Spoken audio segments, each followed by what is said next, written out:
তো মেলা বস্তু আছে, সোফা, গডরেজ, তোমার খাট, পালং, চেয়ার, ডাইনিং, এগুলা মেলা বস্তু আছে।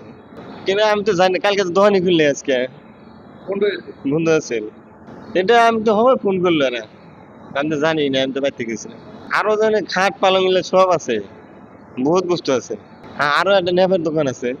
তো তাতে ঘৰৰ পৰা ওলাই আহোঁ, দেখোঁ যে প্ৰচণ্ড দৈ লাগিছে ইয়াতে। আৰু এইখন এখন ফাৰ্নিচাৰ টাইপৰ বস্তু বিক্ৰী কৰা দোকান, প্লাষ্টিক আইটেম আছিলে। তাৰ লগতে আৰু এখন লেপৰৰ দোকান আছিলে।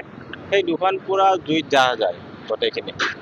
তো তাৰপিছতে স্থানীয় লোকসকলে তৎপৰতা লৈ ফায়াৰ ব্ৰিগেডক ফোন কৰিলে আৰু ফায়াৰ ব্ৰিগেড আহি জুই নুমুৱাবলৈ সক্ষম হৈছে। মানুহৰ তেনেকুৱা কোনো ক্ষয় ক্ষতি হোৱা নাই, কিন্তু দোকানখন সম্পূৰ্ণৰূপে জ্বলি ছাই হৈছে।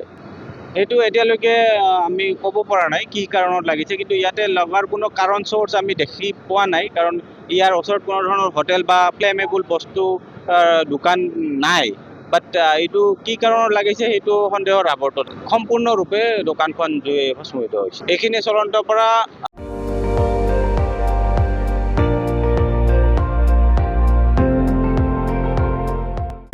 আপুনি চাই আছে ND24, সৰ্বশ্ৰেষ্ঠ নহয় সৰ্বোত্তমৰ দৌৰ।